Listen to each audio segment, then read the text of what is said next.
Hello, welcome to this special edition of Talking with Our Traders, where we are going to preview the NCAA basketball tournaments. I am the host, Cindy Edwards, and with me today is two of our expert traders, Richard Zanko and Will Bernanke. Hey, guys. Hey, how are you? How are you? Good. Thanks for joining us on this special occasion. Let's start with the questions that we have planned, and let's start with upsets. Which number one seed is most likely to get knocked out early of the tournament? Bear with me here. Never an easy task, obviously, to try to predict, but there are obviously a lot of upsets in the tournament. And I'm not trying to butter up anyone as far as the higher-ups go, but we definitely need Houston out of there.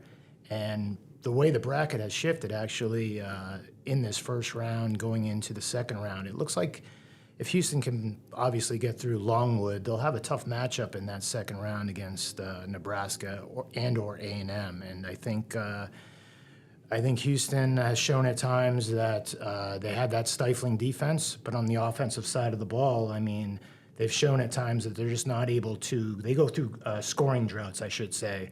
So I think a team like Nebraska can actually give this team a run for their money. Can they knock them out? Hard to say that, but obviously the obvious choice is a team like Purdue. Been there, done that. Matt Painter, we know his story. Just can't get it done. Doesn't look the part, and his team just doesn't respond. But I will say with Purdue, their backcourt now has another year under their belt, and more or less they should be able to convert from the outside when they double and triple team the big man down there. But I would say Houston's pretty vulnerable overall. They've gone through the droughts as far as scoring goes, and typically play low-scoring games, much to the dismay of the sharper betting crowd. It typically bets them over. All right. Will, do you agree with that? Yeah, yes and no. Houston, will they be the first team, one team out, knocked out early? I don't think so, but I don't think they're going to win the national championship. They have some issues, certainly with their offense, and I think they'll get exposed when they play someone who is at least in their stratosphere defensively. But let's get to Purdue. I mean, they have a history of falling early, so history usually repeats itself, especially if it happens multiple times. And North Carolina, I mean, this is a team that missed the tournament last year. So I don't really have that much faith in a team that showed that they can have multiple stinkers in a season. And certainly, the way they finished up with North Carolina State, I'm not going to hold it to them that was the end of the world, but it could be a sign that they, could get picked off rather early for a one seed. So Purdue and North Carolina, to me, are the most vulnerable one seeds. All right. Well, I'm a sucker for a good upset. Which lower seed has the biggest potential to make a run in the tournament? As far as overall, if you look at the Western Conference, not too enamored with teams like Alabama and certainly as a 4 seed, and St. Mary's, a very finesse team that relies on the perimeter, three-point shooting as well. So St. Mary's has their hands full with Grand Canyon, in my opinion, and some of the touts, obviously, on some of the broadcasts have brought up Grand Canyon as a sleeper pick. I like the fact that they're playing, I believe, Friday night, late in the day, out on that West Coast. St. Mary's has had their troubles with teams like Weber State, certainly no slouch, but they were double-digit favorite in that game. The Sharps love St. Mary's. They love them against Gonzaga, and how'd that turn out for them? So I think they're susceptible.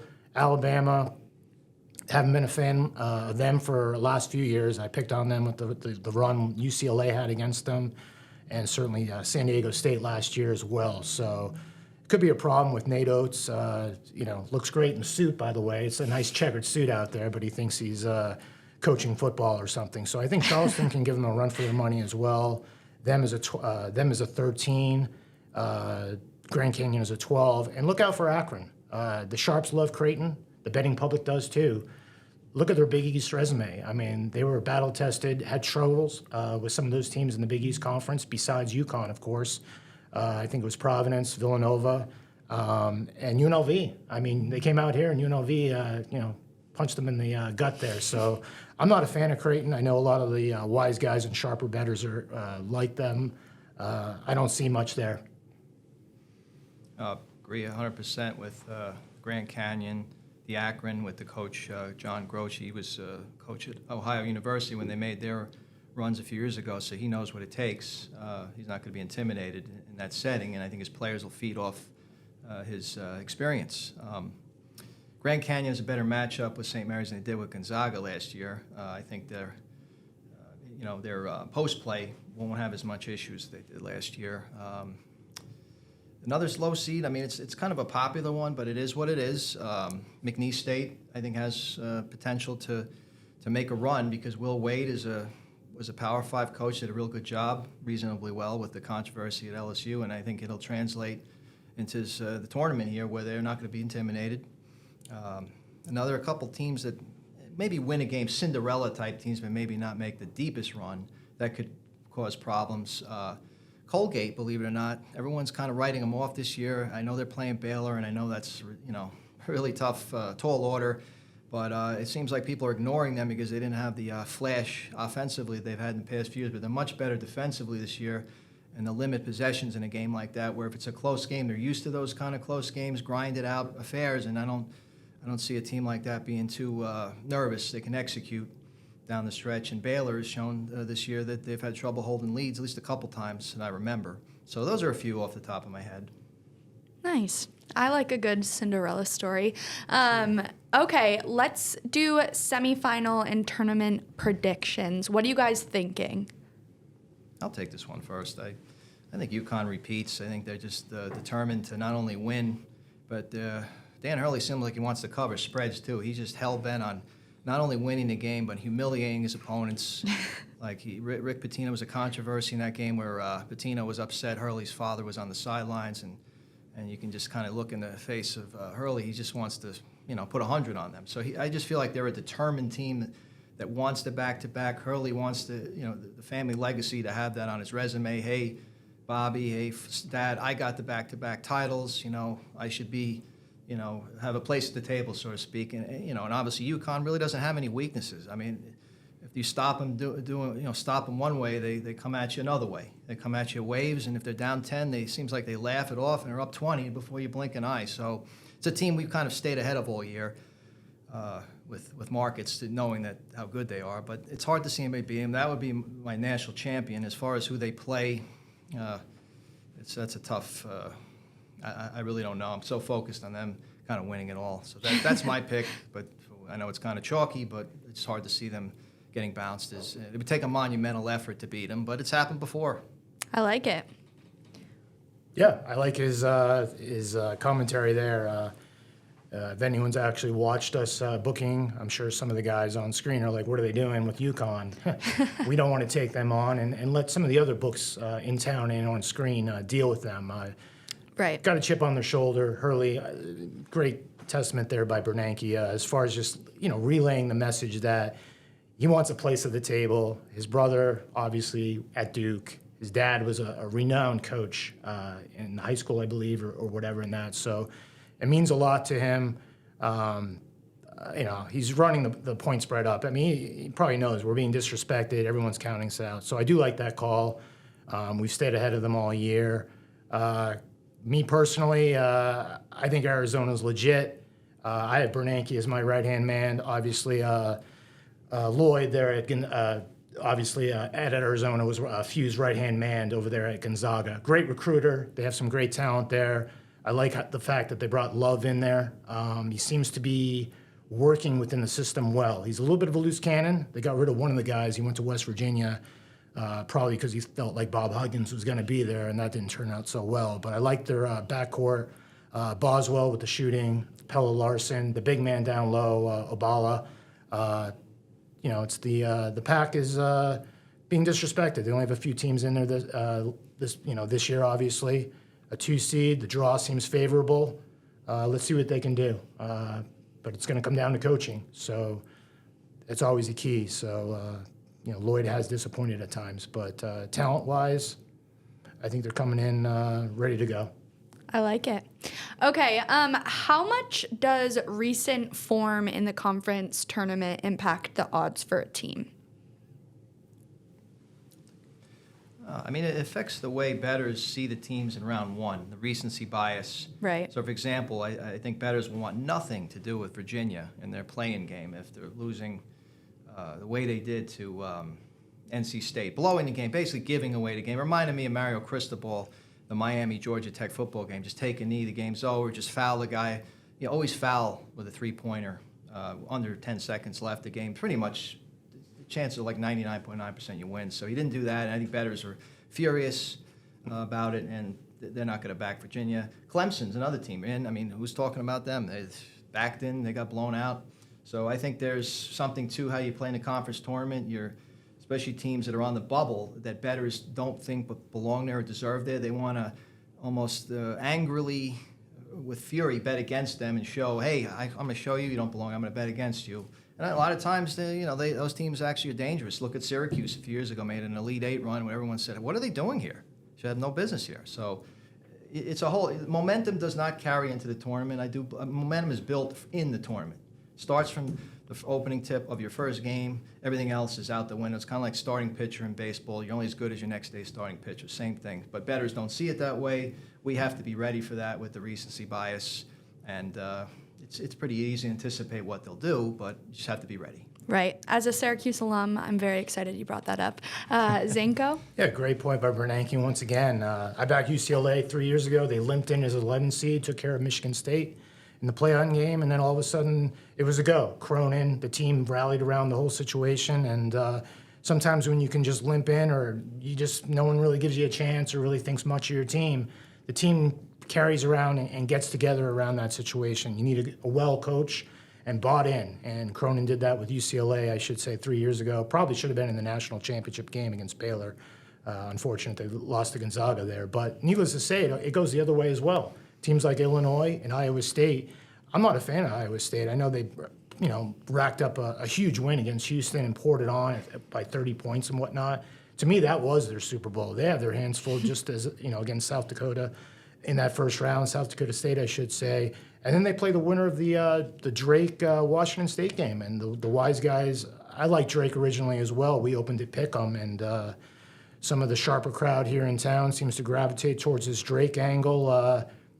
I can't argue it, but as he will say, the money and the bucks coming down on some of these teams, they can be hard pressed based on that because of the the amount of money. They seem like it's like a burden. Now the eyes are on them. But I think a team like Drake, if they do get by Washington State, can certainly get by Iowa State. And it's not even a certainty that they're going to win in their first round. Some of these teams are just, with the transfer portal and everything that's gone on this past year, I mean, some of these teams are just not what the power ratings of what they were in years past. So to me, even Illinois, I mean, they had the huge win against Wisconsin. The Sharps seem to gravitate towards that. Probably the betting public will have Morehead State. They'll probably have them on the money line too, as a sweet, story just based on the name or, something they've seen in the past, basically. Them, Oral Roberts, teams like that. And then if they do get by that game, they'll play BYU probably, although the Sharps do like Duquesne as well. So they'll have their hands full in a matchup potentially against BYU if they get by that first game. That's Illinois. May I interject about the Iowa State? Just brought back a memory. Iowa State's a 2 seed this year, right? Won the conference tournament, did that 2001. They lost to Hampton. I believe the point spread was the same here. Jamal Tinsley missing a layup at the buzzer. I remember it because it was like my second last year in New York, and I remember watching. It was a late game, but it seems eerily similar with the point spread, the 2 seed winning your conference tournament impressively, going out right away. Right, they just knocked out Mike Tyson, and they beat him by 30. So who knows? The tournament always delivers something. I mean, we got all these Mountain West teams in there. San Diego State had the huge run last year.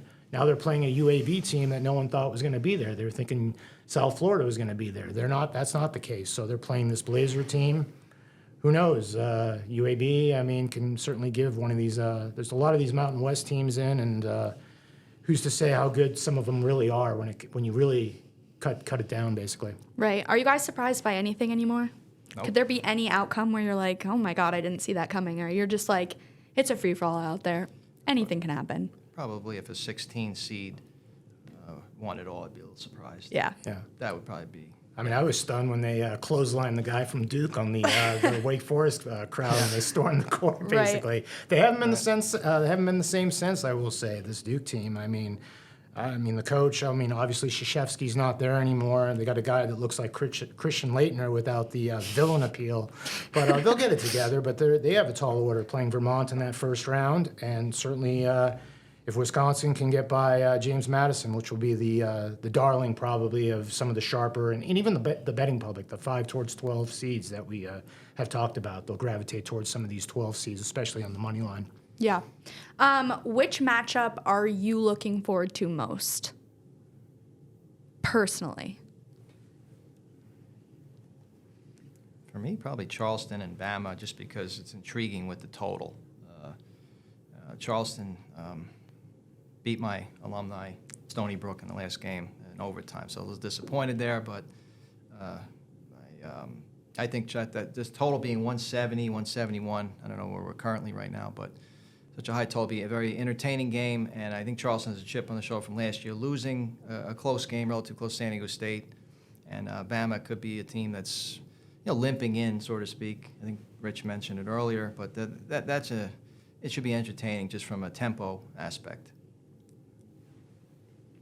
Yeah, I can't argue that as far as Charleston. It seemed like they were betting them in the outright market last year as well to win the whole thing. And now those bets aren't coming in or haven't been coming in. They're looking at James Madison, McNeese State. So where are these Charleston bettors that were here, here last year? I mean, they certainly have a coach, and if you read up on the coach, I mean, it's a nice story. He's in sports when you hear about a lot of the negative stories and guys that are maybe not on the up and up. If you read into the story of the coach, of the Charleston coach, he's given back a lot and done a lot. If you read into it, I won't go into certain things that he has done. So certainly a nice story, and Alabama hasn't looked the part. I'll also give credit to him. He mentions that teams like Alabama and Creighton that go out in their conference tournament, early in the conference tournament, typically at times just don't turn it on. They're just not good. So. Yeah. I mean, I know the betting public and the sharps do like Creighton for whatever reason. The resume doesn't really impress me whatsoever. Alabama, I mean, it does seem like a team that everyone keeps waiting on, though, every year to do something. So could this be the year? Possibly. The one matchup I'd probably look at is probably I'm always intrigued by the San Diego State UAB game just because of the UAB story and a team that probably – people are looking at why are they there and why is South Florida not there per se. So San Diego State had the big run last year, impressive run I should say, and should be a good game I think, 5 versus 12. All right. How many top seeds do you see getting upset in the round of 64, and can you set a hypothetical total? I'm wondering if you guys will have the same. Well, we did talk about that briefly. Total, when you say total, like that we get upset in the right out of the chute. Right. You're talking? Yeah. Okay. You're saying the Thursday, Friday slate, basically. Right. Only 2 have ever lost. So if that's what you're referring to, if two of them only have ever lost, Virginia, Purdue. So maybe things happen in 3s. I mean, it could happen again.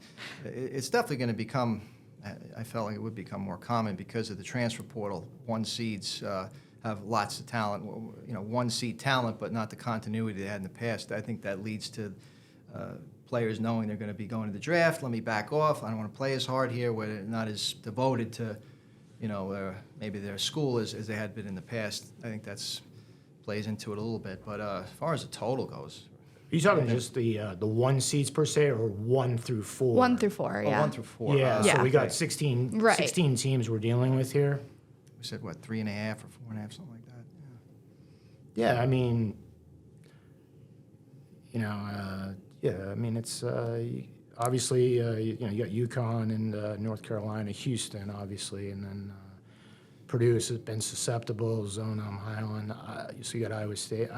Typically 3 to 4, sometimes 5 of those teams lose, anywhere from 3 to 5 games. Yeah. So let's say we'd set a total at 4.5, maybe juice it to the under, see if people. Yeah, or maybe 3.5 flat. Maybe I'm thinking. Yeah. I think 2 possibly are definitely live to get knocked out. 3 teams. certainly on the table as far as that goes. Charlie Sheen said in Wall Street, you got to attack the majors, right? More and more and aggressive. So, I mean, some of Right. these teams are not the end-all and be-all, and I think probably 3.5 would probably be the number, I would say. Yeah. Yeah. Either way, sure. I like it. Okay. Who is the best player in the fields? Hard to argue against Zach Edey, individual player. Yeah, it's hard to Do we argue. agree? It's hard to argue that. It's the obvious choice, of course, Right. with the Wooden Award and everything else. Very impressed with Newton over at UConn, coming back for the 4th year, obviously. His guard play has been tremendous. They obviously lost somebody to the NBA draft last year, so he stepped up and really has been the anchor for that team. Once again, Arizona with Love. They have a great blend of talent down there, but amazing the shots he throws up from three. He's got to be a little bit more poised at times, though, because he was a little bit reckless on that end of the spectrum as far as jacking that outside shot off when they have a blend of guys like Boswell and Larson and the big man down below. But I would say I would be in agreement that Edey is definitely, the guy in the middle that, is the probably the best and most dominant player, commands that 2 and 3 collapse on him, kind of like you're a Celtics fan, kind of like Kevin McHale back when he Right. with the Celtics. So Yeah, you listed off a couple of guys. Which player is going to surprise the casual viewer most, do you guys think? I'm certainly curious about that shot at Wells on McNeese State. I mean, it's just an explosive player, and Gonzaga in that game, I think he can go off. So that's just one. That's the one that comes to mind. That if they do pull the upset, he's definitely going to be in the center of it. Certainly attempting, having the most attempts or up there, and he'll have to be a factor for them to win. And so I that's one I'm looking at. I'm sure there's plenty, but that's one off the top of my head. Perfect. the question once again? Who do you think is going to surprise the casual viewer most? So someone we're not really going into it as they're a superstar, but Gotcha. they're going to show up. I'm going to just stay with the Arizona theme, Yeah. more or less. Their guard play from Pelle Larsson, great from the outside, can drive to the hoop when Obala gets double and triple teamed out there. Has great poise out there. He's from Sweden, and he's very underrated. A lot of the casual fans, especially if they have a run to the Final Four, will see what I'm talking about. He has a lot of the intangibles. Smart basketball player, doesn't make mistakes. Decent from the free throw line, can hit the three ball, can drive to the hoop, has everything you want in a basketball player, and it's somebody that I think Lloyd is really relying on to make that deep run this year. Awesome. Is the 12-5 upset still a relevant trend? Still a trend that bettors gravitate to, but Yeah. actually the 11 seed has been more profitable to be backing in the last 4 or 5 years or so. Interesting. But this year, it looks like the 12-5 is back to being, since it's been actually unprofitable last few years for bettors, the 12-5. I think they've kind of shied away from it. It looks like this year you have some matchups with better ingredients for an upset. James Madison, obviously, it seems like a public dog, but regardless, they could win. Not going to be intimidated. They beat Michigan State, great record. Grand Canyon, same thing. They're not going to be intimidated. They were there last year and they're back again. The other 12 is McNeese, as we know, and then UAB. I mean, San Diego State, obviously a runner-up, so they're no slouch, and UAB, just made a Cinderella run in their tournament. So who knows? Maybe that leads to the ingredients for another upset. But of those 4 games, I do think at least one gets through. Yeah. Yeah, I would agree. I think the 12-5 matchups in years prior were everyone gravitated towards that matchup. They certainly will again with Madison, McNeese. We're already seeing bets come in on McNeese, Madison as well. We'll see more money line bets day of, I'm thinking, on those 2 games. Not so much, I don't think, with Grand Canyon, and probably not with UAB. So I think anything's on the table as far as outright winners there. I think some of the top seeds, some of these 2s and 3s actually, could be susceptible based on what he said earlier as far as just getting ready for next year in the NBA or whatever the case may be. A lot of these guys are making their money now too. So, where's their mindset as far as when they're playing, a 16 or a 15 or a 14 seed or a team like Akron that we talked about against Creighton. People are sleeping on that. Right. They really believe in this Creighton story, but this Akron team is very well coached, and the guy's done it, knocked Georgetown out about a decade ago, or I don't know, time flies as you get older, but it's been some time, but he knocked out I think he was with Ohio at that time and knocked out Georgetown. So this guy's no slouch. And some of the other teams, like we talked about, Charleston, a nice 13 seed that everyone loved last year. The bell's ringing. Where are you this year? So Right. On that note, is there any notable action we're seeing at the book? Plenty. Right. Just to keep it short and sweet. Short and sweet. We love Yeah. short and sweet. Yeah, Tennessee has been a very popular play amongst some of our respected bettors, as well as the public. A lot of people believe that they'll bounce back, and St. Peter's, I guess, are they going to make another run this year? Who knows? But bettors don't believe it. A lot of interest in the Drake-Washington State game. A lot of two-way action in that game. We're getting, it's great two-way. Really no way to get a read on it right now. Who we will need, but it's good to see that they're on both. We've seen a lot of action on Colorado State against Virginia. No one's interested in Virginia. I don't think there'll be much backing from them unless we are forced to, move our number or whatever, get to a certain threshold. So that's off the top of my head right there from what I saw last night, and I'm sure there'll be much more to come next Very few true. days. An understatement. Yeah, seen some action from the sharper crowd and some of the betting public on Oregon, actually. The Ducks, part of the pack, obviously. The recency bias that we talked about earlier. Definitely some interest in Sanford. We decided to open the number a little bit higher than market. Reason being, Kansas is well coached. They're a little bit under the radar as far as nobody wants them when I say that. They're just a team that, has been there, done that. You know what they are. They've certainly disappointed all year. They've had some injuries to deal with as well. So we just wanted to garner and take some of that Sanford money early on, figuring day of, who knows? I mean, the betting public may just, the name the name you can trust in the tournament. Right. In the last 5 years is Kansas at times, and certainly a national championship with Self there as well, and the guy they picked up from Michigan. So the action's been good overall. We have seen action on some of the favorites, the teams like Baylor, Creighton, Kentucky, the usual suspects, the blue chips. Yep. Okay, a fun little question coming up here next. This might be a biased group to ask, but is the first Thursday of the tournament the best day in sports? It's a little right behind opening day for baseball for me, but Okay. that's just speaking for myself. But Right. it's close. I would say second best for me. I love it. Yeah. Second best, can't beat that. I would say it's really up there. I always enjoy the Masters, even though I think it's an aesthetically pleasing golf course to the eye. It's certainly when you guys like Tiger Woods and couples later in their career have won the tournament. I mean, there doesn't seem to be that much trouble on the golf course. Mickelson hitting from Pine Straw from 240 and knocks it within 2 feet. So I always enjoy Masters Sunday. But as far as the tournament goes, in and of itself, I don't think anything compares to the opening Thursday and Friday. I came out here visiting, actually, I think it was in 2005 or 6, and had a pretty decent wager on Mason George Mason with Larinaga when they had that run, and what a run they had through Michigan State, North Carolina, Wichita State, and then finally in that final game in the bracket beat UConn. And I was hooked from that point on. And I mean, I can't honestly say that I was really that involved or that interested in college hoops, but I recommend anyone who really comes out here for the Super Bowl or whatever the case may be to come to one of our properties or anywhere in town for that matter. And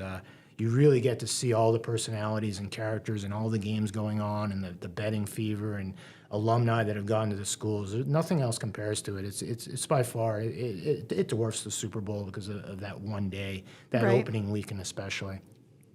Awesome. Okay, let's get into the women's tournament. But first, let's talk Caitlin Clark. We've heard a lot of this Caitlin Clark effect. Women's college basketball is getting a surge in interest this year. Viewership and ticket sales are up. Are we seeing any kind of similar effect in betting? Absolutely. Last year's final game, our biggest handle women's game ever. So it's just going to continue to grow from there. There's no doubt it's gone up, 300%. I'm just being, I'm just using a number to exaggerate it, but it's just, it's definitely shined a light on their sport bigger than it's ever been. That's pretty awesome.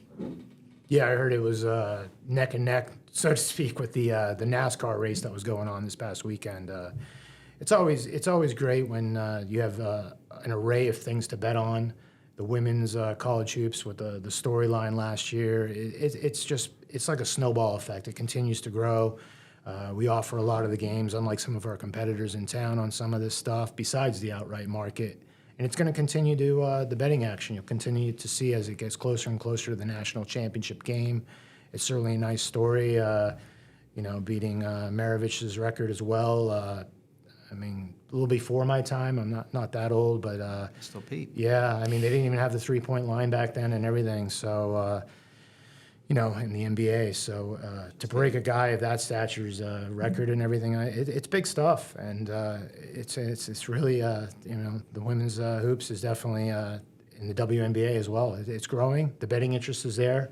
And what you'll see is guys and gals will like to get down on a bet. Doesn't matter what it is for that matter, and they'll gravitate towards that. And the viewership is suggesting that is the case and continues to be such. Right. Awesome. Speaking of the women's tournament, who are the top contenders to win it all? South Carolina's still the favorite, heavy favorite. Yeah, they're like a 170 last just like time. last year, it was the same thing. Flood of action on them leading up to the tournament, and obviously they were taken down last year, but they look to be as strong this year, if not stronger than last year. Certainly, I'm sure they're playing with cliche major chip on their shoulder, knocked out. LSU is defending champs, so you don't want to count them out. Right. Angel Reese, great player. Iowa, there's a lot of pressure on Iowa, though, to win this year. But are they the best team? It's tough to say. She's definitely the best player, but individual player. But those are three off the top of my head. I like it. Yeah, we took a pretty substantial bet from one of our 7-star customers on South Carolina, probably about 5 weeks ago. They actually buzzed me at home, and we accommodated the bet, obviously, by a little bit of a liability on South Carolina. I think they laid either 110 or 120 at that nature, going back about 5 weeks. They're odds on, obviously. A lot of pressure, as we talk about.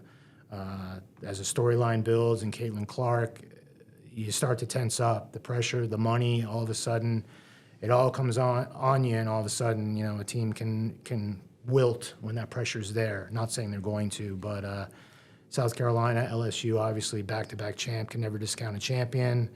Outside looking in, maybe a team like NC State. They probably don't have the goods to win the whole thing in the men's side. So maybe they get it done on the women's side. I don't know, just maybe an angle. Perfect. Okay, well, we recently launched sports betting in North Carolina, so let's get into a few North Carolina-specific questions. Which North Carolina school do you guys think will go the farthest? Conventional wisdom would say UNC, because they're the 1 seed, and you would say their point spreads will be the biggest in their games if they could advance. But just a gut feeling. Gut feeling says Duke goes further, just because no one's talking about them. NC State is obviously the Cinderella story. Will it carry over from the tournament? Again, as I was saying before, I don't really believe in that momentum from the conference tournament to the tournament. So they're starting from scratch. They have an opportunity they would have never had, so I give them that. But they have to I have a feeling they could be worn out mentally from that. That takes so much out of you. It's just a lot to restart that engine. But, I've seen stranger things. They did that run for almost 40 years ago. That's a good point, though, that you brought up of momentum not carrying you through 2 different tournaments. It's got to be in that one tournament to really work. Okay, can you set a total for games won by schools coming out of North Carolina? Yeah, we discussed that earlier. Yeah. I think we'll the number's probably close to 6. I mean, it just depends. Obviously, they usually or we usually use a number that would be either 5.5 or 6.5. So if we threw out 5.5, we'd probably juice the over a little bit, force the 6 wins. I don't know about this Duke team. That's just me. I know they're kind of coming in, as we talked about, off the radar a little bit. Vermont didn't look anything special or extraordinary in their conference play. But, I mean, if Duke does get by that, Wisconsin's certainly no slouch there. I mean, if they do get by Madison. But I would set the line getting back to that. I think NC State's probably good for a game maybe. The classic leather jacket crowd will be on Texas Tech fading NC State. I do think they are gassed at some point. They might be able to get through with 1 win here. But if they're going to face, it looks like if they got through that game, they'd face Calipari and this Kentucky team. But they've disappointed in the tournament as well. So, but I would set it probably at 5.5. If we set 6.5, we'd probably juice the under there. I like it. I can only imagine that North Carolina users will be pretty excited with the launch of sports betting for this tournament. But okay, we've gotten through all of our questions. I want to end on this last one. If you were going to give someone a piece of advice heading in, what advice would you give them? The best advice I've heard is the less you know, the better. So I might fill out a bracket after this. Couple pieces of advice. I'd say try to keep your emotions in check and don't drink too much and then start betting after the fact. Do one then the other. Right, responsible gaming always. Yeah. I'm going to assess that as well. And most gamblers or most investors, let's just say, do the wrong things because of emotion. Do your research. Do what feels right, what the teams. Don't say, all the sharps are gravitating towards this, that must be the right side.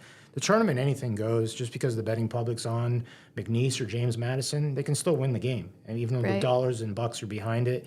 So I would say just be patient, let the games come to you. Don't force games that you have no opinion on or have no read on. And if you went to a certain school and you follow that conference, you should have a better gauge of what these teams represent, because you maybe have been following them all year, as opposed to saying, I want to gravitate towards this Utah State TCU game, although Dixon hasn't shown much in the tournament. Neither has Utah State. I think they're like 1-19 and God knows how long. So I would just say bet what you know or feel comfortable with and what feels right, and always money management's always key as well. Totally. Great pieces of advice. Thank you guys for joining me for this tournament preview, and I wish you guys the best of luck with the weeks to come. Sounds good. It's our pleasure.